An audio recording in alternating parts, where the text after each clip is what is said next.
Normally, we like to chat a little bit before we actually get into it so everybody can get warmed up. She's getting Instead the of cold like, open. yes. This is the cold open, yeah. She usually finds something of me saying something ridiculous and then put it in there, which I'm fine with. What's the most embarrassing thing Ben says during the 5 minutes before we start? Well, it's good to finally meet you. Oh, yeah. I've been following your podcast for a while. Oh, really? Yay. Yeah. That's always so That's wonderful to hear. great. I've been following you on TikTok for a while too. So Ben and I have been able to like connect with a lot of people that we've known on TikTok for a long time, like known but not had a conversation with, you know? So it's been really good. Good. Oh, I totally forgot to bring the blanket up. Should I bring the blanket up so it's on the screen, Ben? If you want to show off my yarn, as if there isn't enough yarn on screen, and there's still more This is gonna be behind like this pillow. it's gonna be an all yarn podcast. I'll be right back. I like to crochet a lot. I wish I had that talent. I tried to learn it for 11 years off and on, and then about a year and a half ago, I finally got it, but it took forever. I'm left-handed, which didn't help. But now that I do it, I can't stop. I'm surrounded by yarn right now. Like there's yarn here, there's yarn here, there's yarn there, there's yarn here. And then I have a room upstairs that's full of yarn, and I have more yarn in my dining room. It's a problem. And my cat is screaming in the kitchen, and I'm very sorry if you can Mine's actually behaving right now. I think we got him worn out. I should have played with him some. Maybe we'll get lucky and that'll become a little blanket for the podcasts. Oh. Mine is a perfect fit for our family. He's polydactyl. Love. So, like the rest of our family, he's not typical. That's amazing. Yeah. Our friend Chip, he's a lawyer who helped with my name change, came on the pod, and he has a polydactyl calico named Cindy Clawford, which I find phenomenal. We call ours Vicar. You've named the cat that far? That's my stepson. He's 17 years old, trans mask. That's wonderful. Yes, did he just say he's gay? Yeah. Me too. I'm also transmasking gay. My wife and I are both trans femme. When my wife came out to her son as being trans femme, he's like, I understand. That's so amazing. Cool. Yeah. So it's one big trans family. I love your trans family. Trans families are good. Yeah. And you all seem so like wonderful and positive. I love your energy. I've been out for 5 years. My partner about the same, both right in the middle of the pandemic. Seemed like the good time to do that. Very common. I got involved because I saw a need. Yeah. And I'm on the board of 2 different transgender groups here in Cincinnati. It was started all the way back in 1985 by a group of cross-dressers, and then has slowly progressed to doing more and more trans and non-binary, but we still have some cross-dresser people in the group. A lot of them are cross-dressers because of either personal or professional reasons they can't transition publicly. Yeah. A lot of overlap. Yeah, and the other one is called Trans Empowerment Network. They also do a lot of social gatherings, game nights, but they are involved in a lot more activism as well. Yeah. When Ohio started HB 454, that's when I really got involved. We went and marched on the Capitol, chased a few representatives through Columbus. Good for you. That's actually where I met my wife. We were getting ready for a protest, and we met through a mutual friend. We were friends for a year, and then we dated for 2, and we decided with the upcoming change in administration that has threatened to do away with same-sex marriage that we went out and got married on the 23rd of November. So you're newlyweds. Yes, we are. Congratulations. Thank you. That's so cute and sad that was the circumstances, but something good has come of it. Well, we were planning on doing it anyway this spring, but it just got upped a little bit. And you can still do a party in the spring if you want. That's the good thing about We're being an going to, adult. yeah. We were told a couple years ago when we first started dating, if we ever got married, I have a friend who's a trans mask, and he said flat out, he said, if you two get married, I am doing the ceremony. So he was our officiant. That's so cute. My wife is 6 foot. I'm 6'2". He's 5'5". He's taller than me. That's a tall guy in my world. My husband's 6 feet tall, so I'm used to tall people. Robin's petite. I'm not that petite. I'm like 5'9.5" or something. I haven't measured myself in a long time. I'm okay with it. It's just like, yeah. I'm good with it. Just all the women in my life are much shorter than me. And some of the men too. Mm-hmm. Some of the men so tall. I was in a 24-year heteronormative marriage. 2 kids from it. She was 5'6". One son is 6'1", the other one's 6'3". Mm-hmm. So when we used to put away the groceries, we'd all, put it up here where it's convenient for us, and she would cuss us. It sounds familiar. My husband does all the grocery shopping, so he does most of the putting the groceries away. And then, like, when I'm making dinner, it's like, I can't reach the vegetable oil. Please help. I feel like we should probably, like, officially get this thing started. Ben's got his microphone cranked out to the max, bringing in all those dBs. Well, this new voice, I got to show it off, okay? Yeah, no, it sounds sounds so good on the podcast, too. It's crazy. Thanks. All right. Well, I guess without further ado,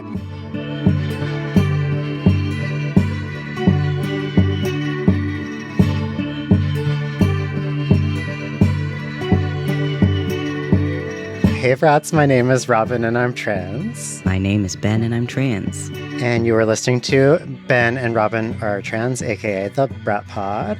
We are fortunate enough to have another TikTok friend of ours be on the podcast. It's been really cool to catch up with all of our fellow TikTokers before the platform goes away, try to reconnect. Also let everybody know where we can find each other so we can keep a good online community going. I've been following Amanda for quite a while now. I think likewise, right? Yes. Mm-hmm. We'll get into most of this in a moment, but why don't we start off just by asking, in your own words, Amanda, how would you describe your gender? I am trans femme. I am also a lesbian. My wife is a trans femme as well. And together we're raising a 17-year-old trans masked son. That's so beautiful. I love it. Yeah. Did you have a moment of trans joy that you'd like to share with us? I think the biggest moments I have is when I see new people who are questioning, because I facilitate a couple of peer support groups, watching them come in, and they have 1,000,001 questions. And it's nice being the elder trans that can help them. That's amazing. Amazing. You are a busy woman. Yeah. I am busy. I am very busy. I can't imagine getting as much done as you seem like you do. And I just met you a few minutes ago. It's incredible. Thank you so much for everything you do. Not a problem. It's actually a joy. Mm-hmm. So I've been on YouTube kind of informally calling it the Solidarity series ever since the election. We've been focusing, at least more than before, on a lot of mutual aid, ways that we can support each other. We had our first ally on who helps people with name changes, a lot of stuff in that kind of area. Amanda, we're going to get into some community organizing and some of the local groups you're involved in Cincinnati, which we're really excited about. But before we get into that, why don't you tell us, how did you figure out that you were trans to begin with? I think I have always known. When I was 4 and 5 years old, I used to get into trouble all the time for getting into my grandmother's makeup. Mm-hmm. I've always liked women's fashion. My younger years were in denial, trying to prove that I was masculine, because growing up in the 70s, you didn't come out. It was hard. I mean, Hmm. you had a couple people on TV like Milton Berle or Flip Wilson doing Geraldine, but they were made fun of. It was always for a laugh. Yeah. Yeah. We were never taken seriously. And I have a sergeant major father Mm. who was very military. And he passed away in 2004, which kind of opened the door for me because I knew I didn't have to worry about his disapproval. Basically, struggled with it for a long time. And then in 2020, when the pandemic hit, when you're wearing the mask, Yeah. it's easy to hide some of the things. Yeah, I had that experience too. Yeah, it was easy, and my wife is the same way. That she felt very comfortable, because she had the mask on, that nobody could really clock her. Hmm. Unfortunately, with my size, I'm 6'2" and weigh about 280. That I'm pretty easy to figure out. There's plenty of cis women who are as tall as you, but I Yeah. understand. Like, it's rough. I've got to the point where it doesn't bother me anymore. I am who I am. Hmm. And if you're going to give me an opinion that's negative, I'm just not going to deal with you. Me too. I'm with you. Yeah. I'm an interesting combination of like my goal is not to be able to go stealth or anything.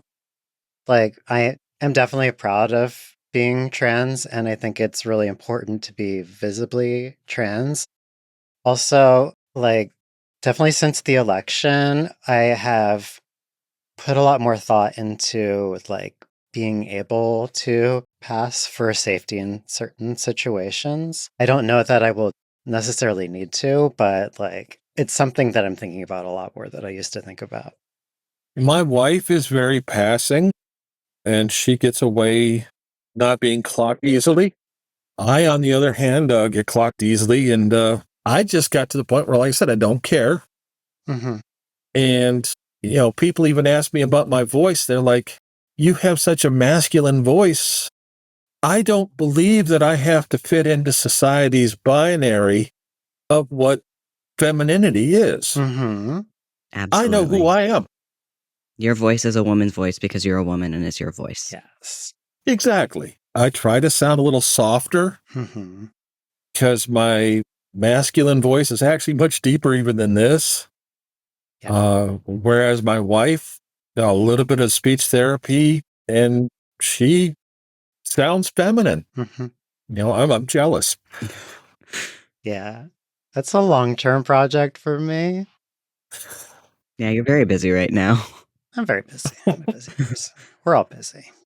Well, we had a social gathering last night at one of our favorite watering holes. We feel that well, especially me and several of my friends think that it's necessary for us to be in the public, let them see us, because so many media outlets, so many other people have demonized trans people. Hmm. If we're out in public, I don't want to hide. I want to be out in public and show people I'm human. Mm-hmm. Yes. I have a job. I pay my taxes. I have a nice car. I'm raising a child. Hmm. Pretty cool when it sounds like it. Yeah. Yeah. He sounds very cool. Hmm. He is awesome. When I first asked my wife if she wanted to start dating, she kind of ghosted me for about 20 minutes. But what she was doing was going up to him and saying, hey, is it okay if Amanda and I start dating? Huh. And because I knew him before we were dating, and we'd always gotten along great, he's like, oh, yeah, I like her. Hmm. So I got the seal of approval and we started. It's making me emotional. That's so cute. Yeah. I'm a You, little bit of a crybaby. you two are such a cute couple, too. We have enjoyed our lives. Hmm. Yeah. And she is almost 10 years younger than me. She is 50, and I'm knocking on the door of 60 real hard. That's okay. When you're Yeah. trans, age is so much more fluid because, like, you're Yeah. re-experiencing your youth.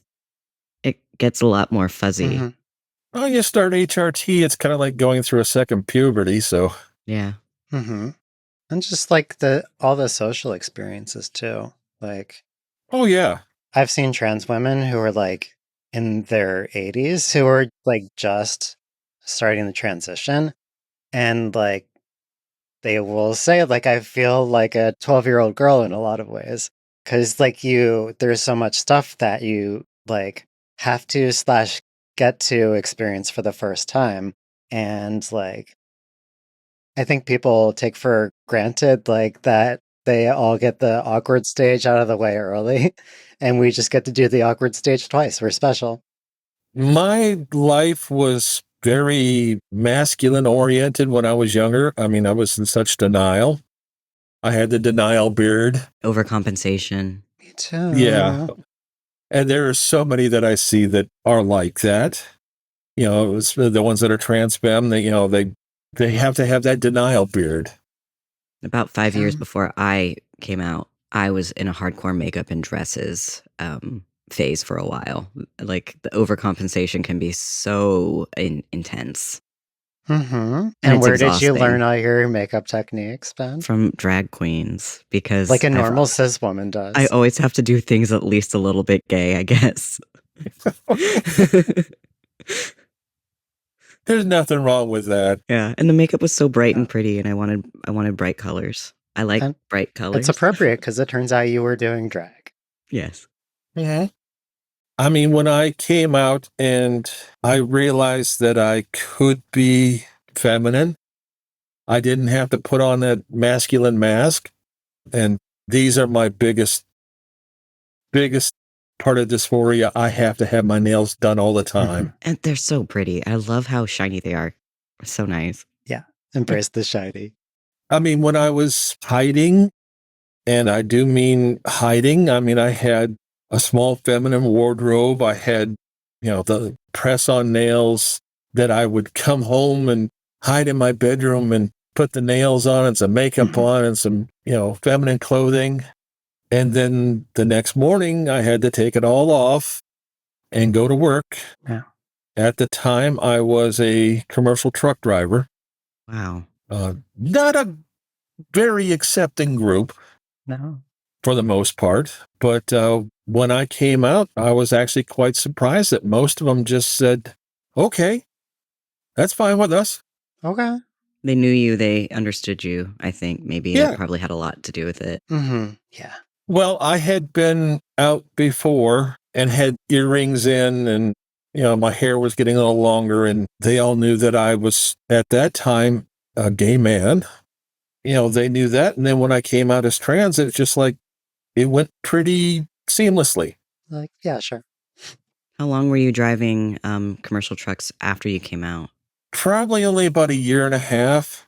I hurt my back and it just wasn't working out driving the truck anymore. Yeah, it's a long time to be sitting still with a back problem. Yeah. Yeah. And it beats you up pretty good. Even with some of the newer trucks that have air ride seats and everything, those things are still pretty brutal. I can't imagine. I get scared driving just my little tiny dinky sedan. It's like a lot of vehicle to manage. Mm-hmm. Well, I had a friend. This helped me also make my decision, who was trans femme and also a truck driver. And she was jumped in a truck stop in Colorado. They're supposed to be a good place. Yeah, you should have been. Broke 2 ribs, knocked out 3 teeth, gave her a concussion. At that time, because I'd been to a lot of truck stops that I was getting looks at, but I think because of my physical size, they were a little less anxious to try me. And, but that just made me realize maybe, with my health problems and truckers not being very acceptable, I should look into something different. Is your friend okay now? Recovered? She is. It scared her so much that for a while she began to detransition. you can try and detransition, but once you've experienced it and you found your true self, Yeah. you have to go back to it. Yeah, Yeah, I cannot imagine being able to do that. I can't either. I can't imagine trying to detransition. It would just kill me. It would crush every molecule in my body into a tiny little Yeah. box, and I would not. I don't think I'd survive. Especially because, like, I knew I was trans, or however I would have understand it in, like, 1989 when I was 5 years old. But, like, I knew who I was for, I don't know, like, 30, 35 years or something before I actually came out. And at that point, like, part of what drove me to come out was I just had this almost like reverse midlife crisis where I was like, "Oh my god, I have so much life left. If I don't come out, how am I gonna make it through the next, like, 40 years or whatever, however long I live?" Like, I can't imagine doing that. Well, to me, it also seems like you think you're hiding things, but when you actually come out, a lot of your friends look at you and go, I know. about time. Yeah. Yeah, that when Robin came out, I was just like, it's not necessarily I was expecting this, but I'm also not surprised at all. This makes perfect sense. Mhm. My youngest son is 31 and he's high functioning autistic. And I took him out to dinner one night and said, I have to talk to you about something. And he looked at me and said, if you're gay, that's fine. But if you want to run around in dresses, you got to shave off that beard. Okay, I was expecting that to go an entirely different direction. That's kind of cute. Mhm. I I I hadn't told him anything yet. He just knew. That's amazing. But Mhm. my ex-wife and I always taught our sons to be very open-minded. We always had a lot of queer friends when we were married. And my sons had a trans mask friend in high school. So they already had some background knowledge of it.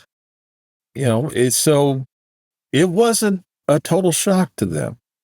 Did your ex-wife know that you were interested in cross-dressing? I guess you would have put it that way at the time, back in the day, or was that after you weren't together anymore? After we weren't together anymore, we actually stayed very friendly. There wasn't pots and pans being thrown. And when I came out to her, she kind of looked at me and said, well, that explains a lot. Mhm. Did you come out to her, like, after you were already separated? I came out to her before I actually came out in public, just because I wanted a few people to know first. I wanted to do it personally, face to face. Mhm. And she's an amazing person. Matter of fact, for our wedding that we just went through, she found us the place to have the ceremony at and was Wow. there. You and have that in common. Her ex-wife was her maid of honor. Oh, wow. Which is both of you are That's so wild. lesbian. It's Yeah. like the ultimate Yeah, right. lesbian. Yeah, and she has also become active in the queer community as well. That's wonderful. Because she'll come running up to me. She's like, hey, what have you heard about this gay bar over here? And I'm like, oh, it's nice. She sounds amazing. She is. Like I said, I'm glad that we're very good friends. It's great. And it also helped with our kids. We got divorced. They were already adults, but it still made that transition a little easier. Mhm. And if, like, your kids were to have, like, a major life event where they'd want parents to be there, you don't have to worry about you 2 fighting or having to figure out which parent gets to go to this one and which parents get to go to that one. It's way better. Right. We share and whenever there's concerns about one kid or the other, we're calling each other up and going, hey, so-and-so's having a problem. Like the beginning of last year, my oldest son announced he was getting a divorce after being with his wife for basically 15 years, married for 7. It's rough. And, I called my ex-wife up and I was like, hey, this is happening. Can you show some support? And she called him up and offered to take him out to dinner. And just being parents. That's really Good nice. for you too. Like so many people I see in our peer support groups that have no support from family members. And to me, it's heartbreaking. I've seen some that their parents absolutely refuse to accept them. Mhm. I got very lucky. My family, like I said, it didn't come out until my dad had passed away. But my mom and my stepdad and my brothers and my sister, absolutely accepting. That's great. My sister was the happiest because there was 4 boys against her. Now it's 3 and 2, so the odds are getting better. Yeah. Yeah. When I came out, my parents went from 3 girls to 2 girls, and I've got a great chosen family, but I think my dad just wanted to be outnumbered, I guess, which is such a weird vibe. Well, my stepdad, he passed away a year and a half ago. When I came out as trans, he took me aside and said, "When you were younger, did I push you too hard to be masculine?" And I'm like, "No, you taught me what I needed to know to survive." But as soon as I told him, he was just instantly, "Okay, this is your new name. This is your new pronouns. No problem." Hmm. That's I imagine he must have been pretty late in his life at that point, which is proof to people that are in my parents' generation that claim they're too old to figure it out. No one is too old. It's just you want to learn or you don't. Exactly. Yeah. This is really heartwarming.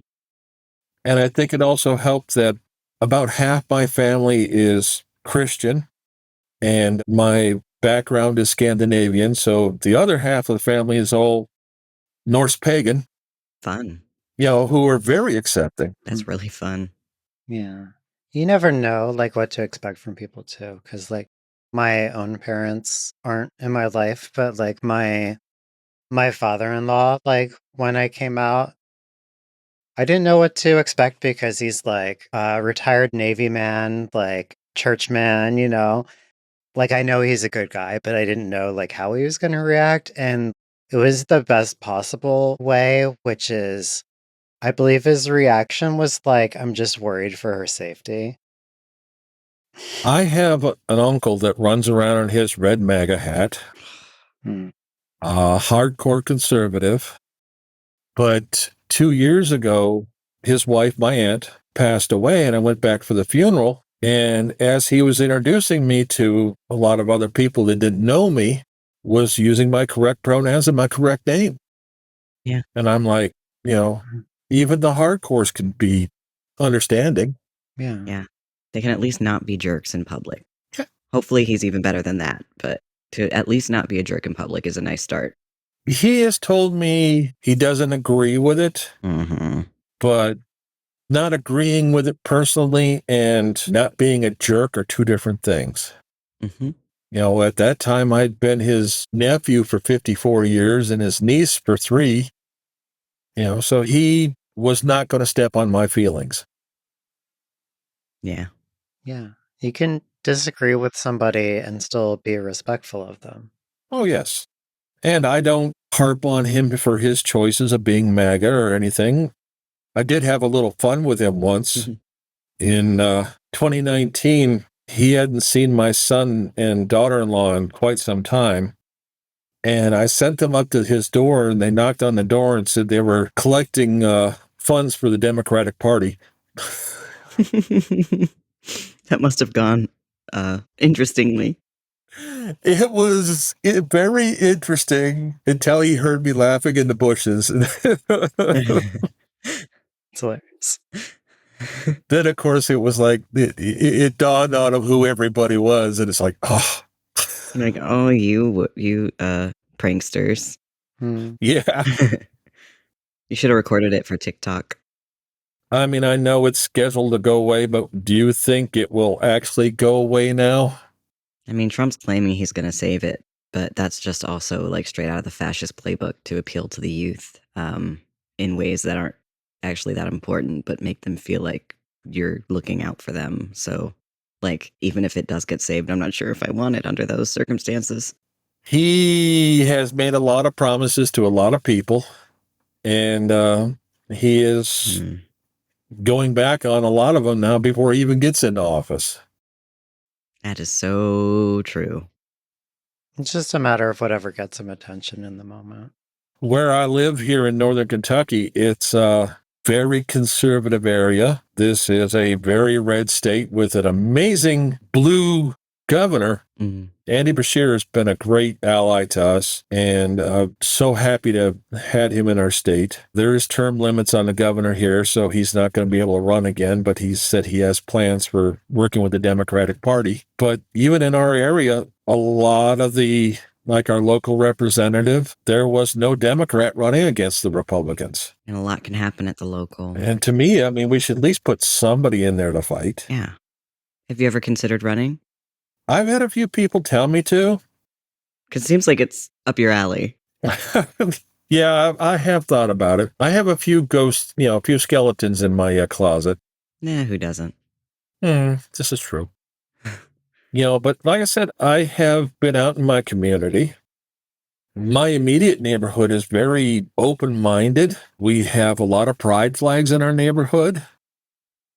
I have my pride flag out there. I have my trans flag out there. Never had a problem in the 3 years I've lived here. That's awesome. The one time I had, and I will call it a minor problem, is I had gone down to a local neighborhood swimming pool, and I got very brave, bought myself a bikini. Good for you. And one of the girls noticed that my tuck was kind of coming undone. And she said something to her mother, and sitting right next to her mother was somebody I'm very familiar with in our neighborhood. And they were kind of, hey, this is why, this is who she is. And once it was explained, I didn't even talk to them, but the neighbor did, and everything was fine. Good neighbor. Yeah, she is. Yeah. And good for you. That sounds hard. I'm not brave enough to go swimming. Same. I haven't been in a long time. We went on a cruise this summer. We went to the Dominican Republic, Puerto Rico, and the U.S. Virgin Islands. And my wife is not brave enough to do a bikini, but she's got a one piece. And Mark, unfortunately, has acquired his biological mother's figure. We bought him like a diver's neoprene suit that kind of helped him hide everything. And he spent a lot of time in the ocean and a lot of time in the swimming pools on the cruise, and he had a blast. I should get one of those. Maybe I'll work summer camps again if I get one of those. The summer camps that I help with, it's a kayaking camp in local rivers. And I was like the only counselor who never swam. I would just go around in the kayak and like do little laps. Well, he liked it because the neoprene was very form fit and kind of held everything as best as it could. But he has one advantage of being trans-masc. He is 5'10" and about 200 pounds. So when he's wearing some baggy clothing, he can definitely, pass. I know a couple years ago when my wife and I first started dating, for that Christmas, I bought him his first binder. And they're Irish, so he had this very long, beautiful red hair and hated it. So for his birthday, which came just shortly after Christmas, I took him out, got him his first boy haircut. And between him wearing that binder and having that boy haircut, he was smile on his face, it said everything. You just want to give him a hug. He sounds so sweet. He is very sweet. I like to do things for him. He begged me for a cat, and we got him the cat. And, he takes care of the cat. And, he's the one that's in charge of the litter box and the feeding and the watering. And the cat is just part of the trans starter kit. Yeah. This sounds like he's my family. Just from what I'm hearing about him, he sounds like he's one of my people. I love him. Him and I have late night talks sometime when he doesn't feel comfortable telling his mother certain things. And I like the fact that he considers me somebody he can confide in, that I'm not going to judge him. You're a good mom. Oh, he said he's never going to call me mom, though. I mean, he already has a different mom, so it's probably Right, yeah. complicated. His biological mom passed away 8 years ago. And I think he just really needed somebody to be a second parent.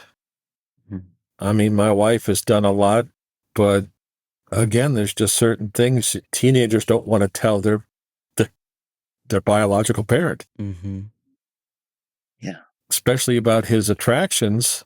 Before he came out as trans, he was a lesbian.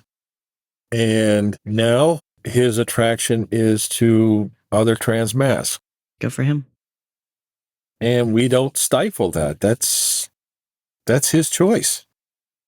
I don't believe in any kind of conversion. I mean, I certainly can't judge. So, it's kind of nice. We make a good family. Yeah, you sound idyllic in like the most gay, good way possible.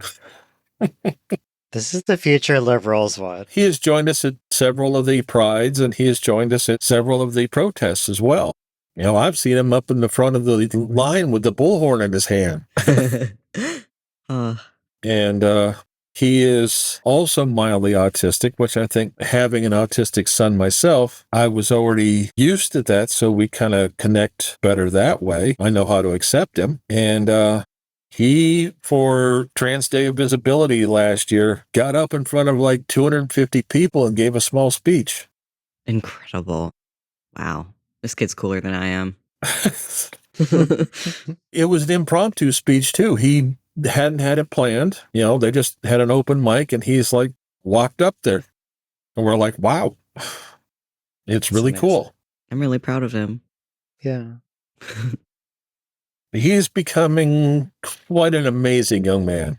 I couldn't ask for any better. My water works. I know, right? Someone turned on the faucet. It's really heartwarming because, like, when I meet trans youth, it's like for 20 minutes and then I never see them again, and I don't get to like see how they thrive or like the things that they do.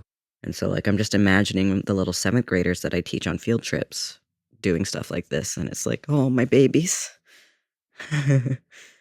Well, because he is autistic and trans, we do have a bathroom ban in the public schools in Kentucky. And he was like, I can't do that. So he is homeschooled, does online schooling, but he's thriving with it. He has great grades. I love that. Keeping your kids safe. A lot of feelings. A lot of feelings. It's huge. And when we go out in public, sometimes he feels up to it, sometimes not. We don't pick your battles. Autistic and teenager. It's a lot. Yeah. And I had a lot to learn about trans mass teenagers. I mean, being trans femme, I had a lot of trans femme friends and only a couple of trans mass friends. And one time I was getting a little frustrated with him. And a trans mass friend of mine said, give him a break. He said, think about your worst dysphoria. He's on his period right now. This is, for a trans mass, this is absolutely the worst dysphoria you can have. I'm still getting mine. I understand that completely. Not right now, thank goodness. Well, amazingly enough, him and I have synced up now. I'm synced up with our friend Brooke in our podcast community, also known as Muscle Mother, also known as Ben's special favorite. She will love it when she hears that. She called it. Yeah, my wife does not get a period as such, but then she'll look at me every once in a while and she says, that time of the month for you, isn't it? It's amazing how it can happen for some people, but it won't happen for others. Hormones are insane. Yeah, they are. They do weird things. And I have a friend that was on hormones for 6 years, was absolutely not getting any chest, so she went out and got implants. And I have another friend that has been on hormones for 5 years, and amazing. She's got the honkin' bazongas, as the youth might Oh, say. huge. Huge. Double D's. Good for her. But if you can't grow your own, store-bought is fine. Oh, yeah. Mhm. Well, my wife has store-bought. Mhm. I have decided not to. I have a C-cup breasts, but with my physical size, they're not as noticeable. But I'm happy with them. Mhm. I'm happy where I'm at. That's wonderful. 3 years. Yep. And I tell everybody who's coming into the support groups, listen, everybody's trans journey is way different. Your choices of going on hormones or not going on hormones, have surgeries, not having surgeries. It's your own personal decision. And don't let anybody tell you, oh, you have to do this or you have to do that. Mm-mm. In the different groups, I have seen trans femmes that have cis wives. I have seen trans femmes with husbands. There's a few of us that are trans for trans. I have a trans mask friend, a matter of fact, the officiant for our wedding, who has a wife. And he's amazing. He's on the board of one of the groups with me. If you saw him walking down the street, other than the fact that he's only 5'5", big, thick beard, used to work in a gym, and he's bulky and you'd never clock him. Especially after he got top surgery, he, like Ben, with your voice, testosterone does amazing things to trans mass people. Does horrible things to trans femmes, though. Double-edged sword. Mhm. True. I have a friend that has been on testosterone for a short period now. And I called him a 15-year-old boy the other day because he was so proud. He's like, look, look, look. And he was so proud of his beard that was coming in, even though it looked like a 15-year-old boy's. Yeah, I just shaved for the first time last week because I do not want the crappy, it's just peach fuzz that's long. I do not want that. But it's, I keep telling him, it'll happen with time. Look at our other friend here who's got the full Grizzly Adams beard. And I keep telling him I want him to do the Tony Stark from the Avengers goatee. I think he'd look good with that. And if you're a friend who's just starting T ever feels bad about not having a full beard yet, my husband is cis and he's 30 and he still can't grow a full beard. So it happens to cis guys too. So it'll happen with time. There's so many cis men who have gender dysphoria around their beards. It's crazy. I was in my 40s before my beard became thick enough that I felt comfortable wearing it. Yeah, he'll definitely be able to someday. Just not yet. Yeah, and I'm like, oh, now I want to get rid of it. Why do I have to shave every day? Mine was insanely thick. I've been working on it for, I don't know, at least 3 years now. It's crazy. My wife, she has gone through several of the laser treatments, but now has gotten to the point where everything that's left is gray, and laser doesn't work on gray. So she's going to have to go through electrolysis. Yeah. And, I've told her, I said, listen, I'm pansexual. I don't care, how feminine you want to be. It doesn't bother me if you have a 5 o'clock shadow. Yeah, you love her. Yeah. Yes, absolutely. Oh, you're so cute. We have had a good relationship, and we feel so comfortable with each other. But I think it's also part of the shared experience that we've both had to go through, the HRT and go through the electrolysis and go through, everything in the transitioning that we can share with each other. Before I met her, I had one dress. Now I have 12. Amazing. Because she really wanted me to become more feminine, and she taught me how to do it. And I actually wore a dress into where I was working at. And I have this last beginning of the fall, I had a friend at work that she was 21 years old and cis and straight. And we always sat and talked at lunch, and, we became good friends. And she was going to get married and asked me to be one of her maid of honors. Oh, Believe me, there was some tears going on at that point. you're going to get me Yeah. going again. That's so cute So and beautiful and lovely. When she asked me, I was just like waterworks. Yeah. Has the wedding happened yet? Yeah, it was great little ceremony. Mhm. A few of her friends were a little leery of me, but her family, I'd met her family a couple of times, Mhm. and they were great. And his family is a little redneck, if we will say so, but not a problem. They were all very accepting, and it made me feel really good. I've been a bridesman. It was amazing. Mhm. I love being a bridesman. Well, our ceremony was kind of small because we rushed it a bit, Mhm. but most of my family is from Minnesota. And one of my brothers, my sister, and my mom all came down for the wedding. And we had a few friends there, and, they had known me as trans. They had met Helena, they had met Mark before, so they had an understanding of what trans was, but, a lot of our friends that were there were trans. Mhm. So they got kind of a broad view of everything, which I think, is again why I say we need to be more out in public. Mhm.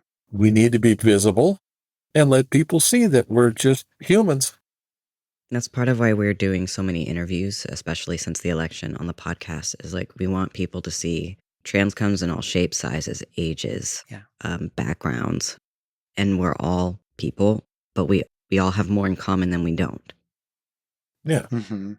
I have some friends that are raising a 16-year-old trans femme daughter, and I look at her and I see the future because Yeah. she's gotten up and given several speeches. She is so intelligent, and she got on puberty blockers very young. So most people can't even tell that she's trans until she tells them. But that's our future is, our generation has had our fight. You guys are coming up through the ranks. Mhm. The young ones, we got to protect them. Yep. Yeah. I feel very supported by the younger generations too, though, because I work with a lot of Gen Z kids, adults. It's been very cool to interact with them versus people my age or older because they just take you at face value. My pronouns are she, her, or whatever. They're like, cool, done. Not an issue. It's just sure. And some of the teen boys are happy to be super misogynistic to me. Which is affirming in a bad way, but also at Yeah. least it's affirming. Yeah, I'm you definitely believe it then. Cool. Also, don't be like that. Yeah, the last couple of years, I have spoken at the local university to their GSA group at the beginning of every school year for the last couple of years. And they're amazing. They're just like, hi, I'm Amanda, she, her. Oh, great. No big deal. Done. Yeah. Yeah, I work with college young adults, and they are all very supportive. I absolutely love all of my coworkers, and yeah, the younger people give me a lot of hope. Mm-hmm. Yes, exactly. They don't have the same stigma that I had when I was growing up. I mean, I listen to people talk about, gay people and say, oh, AIDS is, just God's way of getting back at them. Mm-hmm. Nope. It's, I grew up around those people and Yeah, you did. yeah, late 80s, 90s for me. I knew somebody who was transitioning, and at that time, they still called it GRIDS. Have you ever heard that term? Yes, I have. I have not. Gay-related immune deficiency syndrome. AIDS was strictly a gay thing. And the stigma was there. Which probably didn't work great for like the 8-year-olds with hemophilia who had blood transfusion and aren't old enough to even know what they're into yet. Like, okay, GRIDS, let's go. Well, then when some of the hetero people started having AIDS and it started hitting more than just the gay community, I think it woke everybody else up. Mm-hmm. If not for that. It didn't wake Ronald Reagan up, though. He's still sleeping in his grave. Which is a gender-neutral bathroom now, so it's all good. I think every president has done some good things and some bad things. And I hate to say that in 2016, I voted for Trump and immediately realized how much of a mistake I made. And since then, I've done everything to protest him and try to see him not get back into any office again. Yeah. But yeah, it's a stigma, and we got to break that stigma. People make mistakes all the time. Yeah. I have been lucky enough that I use the ladies' restrooms around here because in Kentucky it's protected outside of public schools. And hey, Mark, you want to come here and say hi for a second? So nice to meet you. I'm Ben. That's Robin. Welcome to a podcast. I prefer not to be perceived. Fair. That's fair. That's valid. Great hair color, though. You were right. Oh, yeah. They are milk white with orange hair, both of them. And we went down to, like I said, spent 9 days in the Caribbean. Come back. I had a fantastic tan, and they were both slathering on SPF 50 I to relate. not get burnt. I relate to that. Not the red hair, but the milk white. Very me. I do not tan. Never have. Freckles, though. I will get those. You know, I went down there and I instantly became perfectly tan. Bronze goddess. Yeah. Really felt good to wear that bikini down there, too. Yeah. That's good. So nice. I think everyone, if you have a body and you want to put a bikini on it, you have a bikini body. I don't care your gender assigned at birth. I don't care your age. I don't care your weight. I don't care anything. If you have a body and you have a bikini, you have a bikini body. The end. Yeah. Oh, yeah. I'm not embarrassed by who I am. During the summer, the trans group does an exercise thing where we do a lot of walking through public parks and stuff. And it was very warm one day, and I ended up taking off my shirt and just had a sports bra on underneath there. And one of my friends looked at me and I said, I don't care. I'm not indecent. I am who I am. And they were like, great, wonderful. Deal with it. Exactly. Yes. Sunglasses. Well, speaking of going out with your group, I want to make sure we don't forget to get into like the groups that you're involved in, because I feel like we could talk to you for the rest of the night. Yeah, this is wonderful. I love you so much. And you should come on again and again and again and again. I will. Yeah. And Helena is welcome at any point if she wants to. She's laying down because she's not feeling good. The cold has really got her. I hope she feels better soon. She will. The main group I work with is it's called Crossport. You can find us online by Googling Crossport Cincinnati. That is the one that does the most peer support and social gatherings. They don't get involved in activism because that's just really not their style. And I understand, because the other group, which is called Trans Empowerment Network, that does a lot of the activism. A couple of my friends from that group have been put on a local Proud Boys website. Wow. Yeah, it's a little scary. That is very scary. Especially when it's local in person, not just on the internet. Yeah. We like to go to a lot of the smaller prides in the area because the Proud Boys have a tendency to show up to those and cause problems. And the Cincinnati Pride runs between 250,000 to 300,000 people. So they're really outnumbered. They don't come to that. Or if they do, they stand on the sidewalk and yell at us. But the smaller prides, they try to force their way across our lines and onto the stage one place and bust it up. Wow. So, we like to make sure we have security now at the smaller prides. Yeah, for sure. This was a area that the police basically sat back and watched them do it. Mm-hmm. They're probably friends. And didn't do a darn thing. Yeah. Gross. Mm-hmm. Ohio doesn't have a statewide bathroom law, except for in the schools and all the way up into colleges. Mm-hmm. But each individual jurisdiction, each township, each county makes their own laws. And nobody we knew, but we heard of the problem. Somebody went to the ladies' locker room in the YMCA, which the YMCA has no problem with trans people using the bathroom of their choice or the locker room of their choice. But that particular jurisdiction, they came out and arrested her for indecent exposure. We heard the Proud Boys were going to do a march. So we showed up in force. Good. There was probably about 50, 60 Proud Boys, and there was probably 300 of us. Wow. I hope they were scared. They stayed to their lane.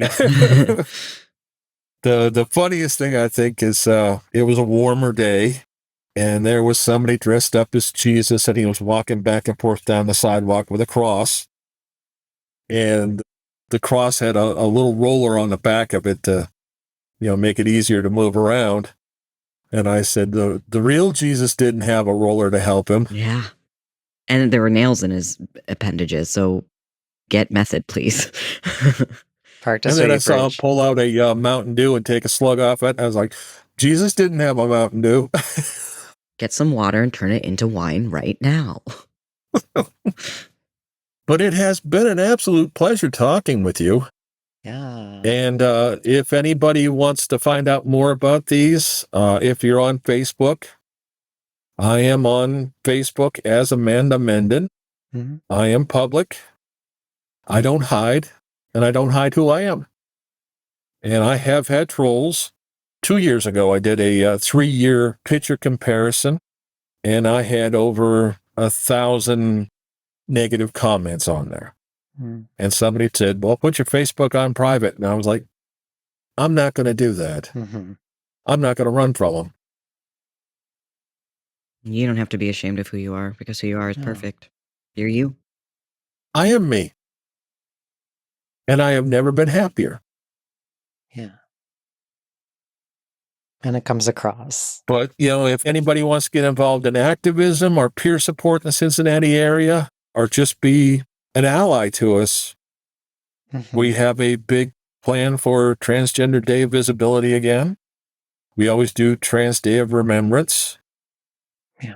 And we did a march 2.5 years ago. We had over 300 people walking through Cincinnati. Amazing. So we're more than happy to talk to anybody. Wonder if I can make a trip out. I mean, we're near-ish Washington, D.C., so it would be a little bit of a drive, but it's a drive I've done many times in my life, so. We're going to link to the Cincinnati groups that you're involved in, Network too. And Crossport. Yeah, in case anybody listening is in the area, somebody is for sure. So we'll make sure they have access to that information, definitely.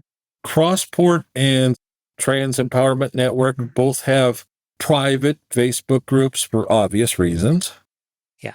But if they contact us, you'll find us on Instagram, you'll find us on Facebook. We're more than happy to talk to anybody. And if somebody needs help, if somebody's questioning, more than happy to talk to them. Yeah. And I've talked to some people that, have been questioning, and I said, the only person who truly knows if you are trans is you. Mm-hmm. Yeah. I can make a scientific guess. That and $5 will get you a cup of coffee. Yeah. So true. And never ever get surgeries for anyone but you. Never ever go on hormones for anyone but you. Don't go off of them for anyone but you. Well, I always tell them it's, your personal journey. Don't let somebody push you into doing something you don't want to do. Yep. Yeah. I know a lot of trans people that don't want to have bottom surgery. That doesn't make you less trans. It does not. If it ain't broke, and like that can be physically broke or mentally broke, why not live with it? It's a lot. Surgery is a big deal. And if it does not cause you intense dysphoria and you don't want to go through that, you shouldn't have to in order to be one of us. Exactly. And I love working with our community. Yeah, me too. We're all really cool people. Yeah. Yes, we are. That's been one really nice thing it, about meeting so many trans people. I'm like, there's so many of us, and everybody is just like so cool and creative and interesting, and Smart. beautiful, smart. We're good company. I have a t-shirt. It's one of my favorite t-shirts. Matter of fact, I wore it the last time I spoke to that college. It says, "We all make mistakes, but I'm not one." Yeah. Beautiful. So beautiful. On YouTube, have you ever looked into that Powered by Rainbows? No. It's a couple of gay guys that do it. They took some time off when they got married, and but they have merchandise. That's where I got that t-shirt from. Okay, I found it. I'll send it into resources on our Discord. They're pretty small for YouTube standards, only less than 200,000 subscribers, so. Yeah, they are small, but they're fun. We're tiny though. And he does a lot about, the science of being trans or the science of being queer. They're great people. Okay, it's shared. Yeah. Because if I don't do it now, I'm going to forget. I have ADHD and I'm tired. So. And the same thing that we've been saying for our own YouTube channel recently applies to other trans creators out there too. Like, it's not just us, like all of us, like most of our comments, especially on YouTube, are very anti-trans. That is most of it. Maybe more us than some other people. But like, get in people's comments. Like any trans creator's video that you see, just like go say something nice. In our case, share some moments of joy. We'll share them on the podcast, which is great. But unless you mostly, say not to. Unless you say not to. Mostly it's for me. So when I go and clear out the messages, like it's so nice to see like really nice positive feedback in there and hear people's nice experiences. Do it for me. Yeah. Well, like I said, I'm not afraid. I'm not hiding. If somebody wants to come up to me and ask me, tell you one quick story. I had a lady come up to me and said, "You're trans, aren't you?" And I said, "Yes, I am." And she said, "Does that mean that you're gay?" Not necessarily. And I said, "Well, let me ask you a question for clarification." I said, "Me being assigned male at birth, but identifying as a woman, if I were to date a man, would that make me a straight woman or a gay man?" And she stopped, and I said, "Let me kind of reverse that. Same scenario, except for I date a woman.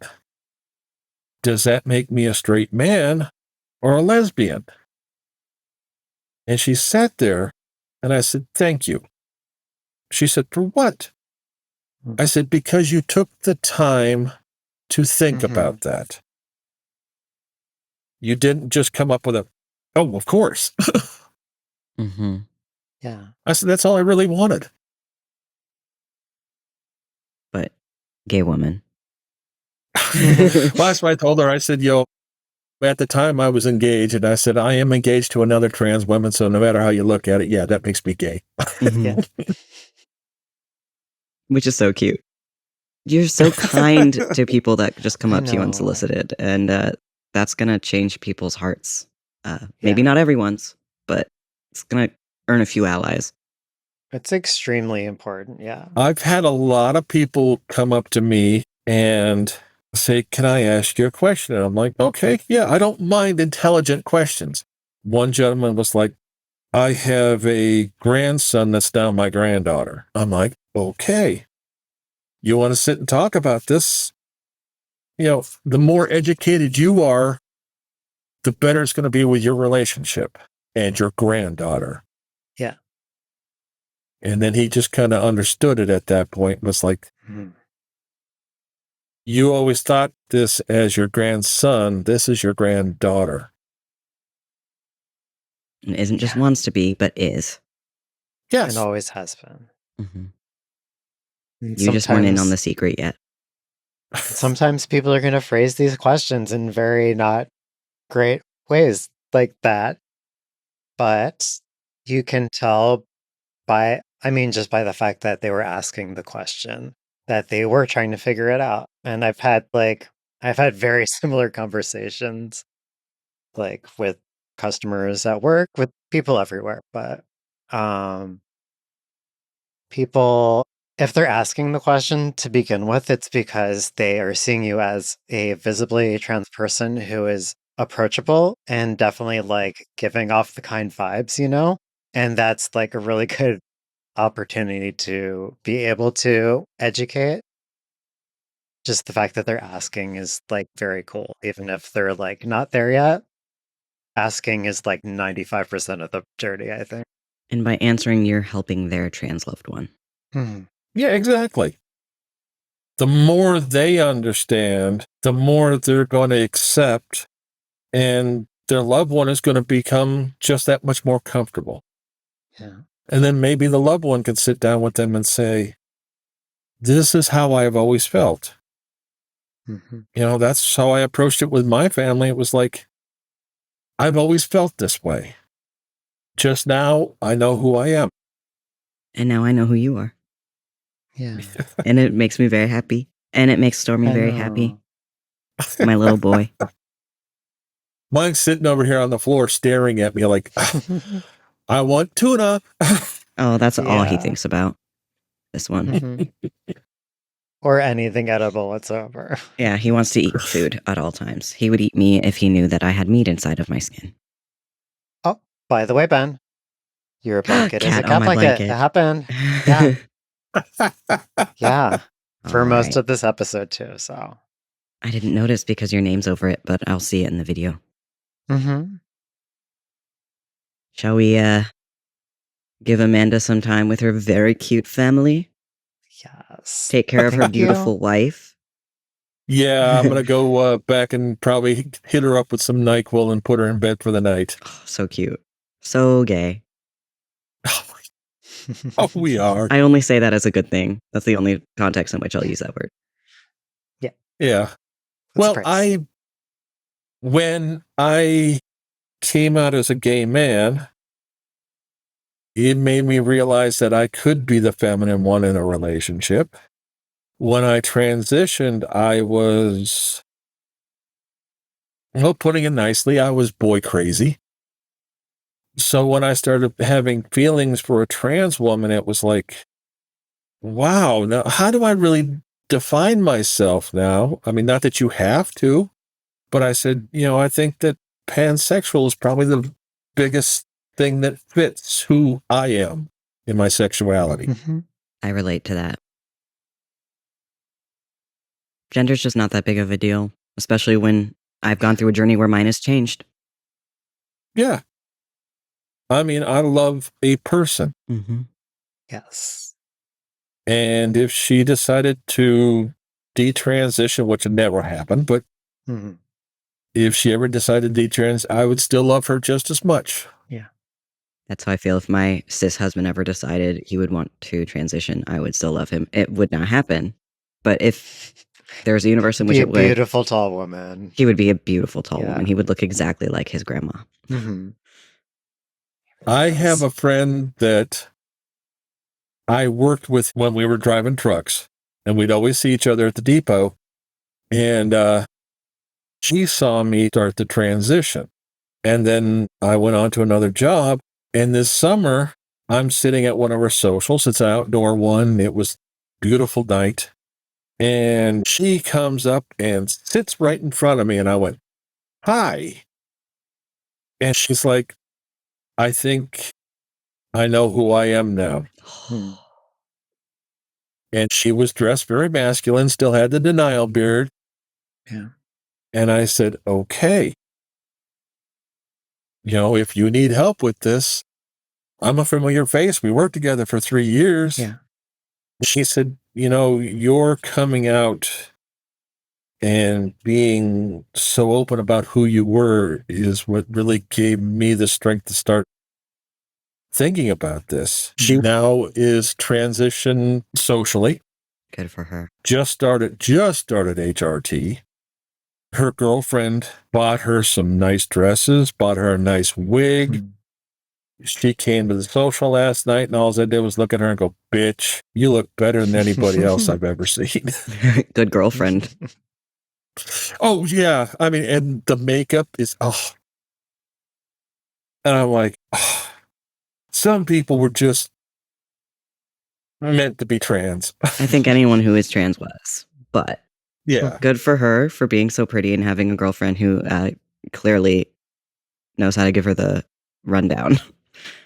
Oh, yeah. And I think the girlfriend really enjoys it too, because the girlfriend is pan and always has been.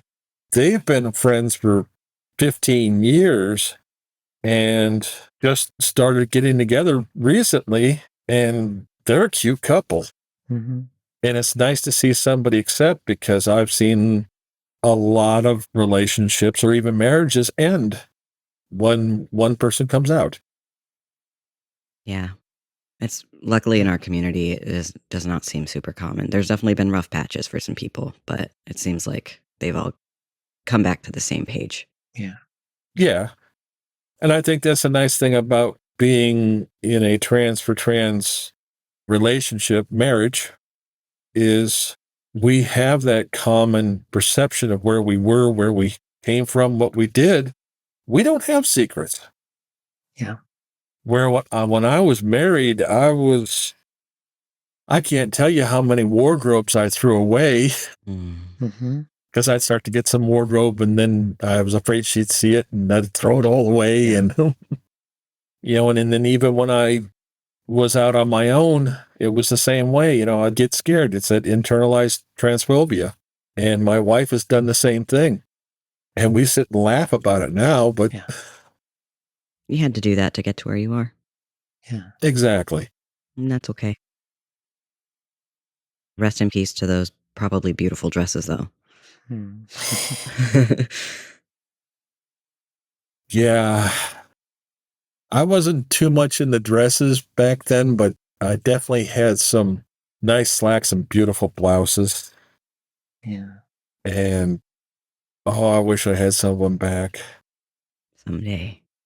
You shall rebuild. I'm sure you're already well on your way. When I was masculine, I had a pair of tennis shoes, a pair of work shoes, and a pair of dress shoes. And that's all a man needs. But now I probably have 20 pairs of shoes. You and Robin are twins. Robin might have even more.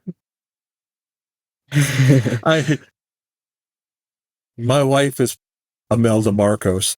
Oh, she loves her shoes, huh? Good for her. Yes, she does. Maybe she should start her own shoe line, but also not scam an entire country. She has been an amazing person. And when I met her, she was very, very timid. Little church mouse, hiding in the corner. And, well, as you could tell, I'm not shy. Which is great. It's a superpower. Yeah. Yeah. And after taking her to a couple speaking engagements and kind of having her a couple times by my side, she has begun talking. She's begun giving speeches. And she is so much more comfortable in who she is. When we first got together, she had a hard time saying she was queer, but now this is who I am. It's amazing how much more confident you can become once you like yourself. I have built her confidence to be out in public, and she has built my confidence in fashion Yeah. and how to be a little more feminine because my background is military and I Yeah. was a couple years as a police officer in Washington, D.C., just trying to prove my masculinity. Mhm. And she's taught me how to be feminine. You sound Yeah. perfect for each other. I'm so glad you met protesting too, That's because so that cute. means you know your values aligned. Yeah. Yeah, exactly. HB 454 was to try and stop children from getting gender affirming care, and she was concerned about her son, so she was going to protest that, and I was going to any trans protest there was. But I'm keeping you here all night long. And I'm still having a good time. I should probably Mhm. go eat dinner soon, though. Oh, I do Yeah. have to feed her. Yeah. I'll see what she's up to. Maybe just some soup. Soup is perfect when you have a cold. Mhm. Yeah. Yeah. And we could do this forever. Like we have to cut ourselves off a lot of the Yeah, time. we've recorded for like 4 hours before with our friend Brooke that I mentioned Mhm. earlier. Which was so much Wow. fun until I had to come back and edit. I was like, how long did we talk? Well, anytime you need a guest, I mean, I'm more than happy to come on. Now we have your email, Yeah. so you will never let you go.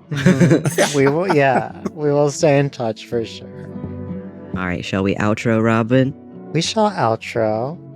Amanda, thank you again so much for meeting us. This has been really fun. It has. It really has. And hopefully next time my wife will be feeling good and she can come with. And then I'll have 2 new That'd be aunts. really fun, yeah. All right. Well, thank you so much again. Until next time, my name is Robin, I'm trans. My name is Ben, and I'm trans. I'm proud of it.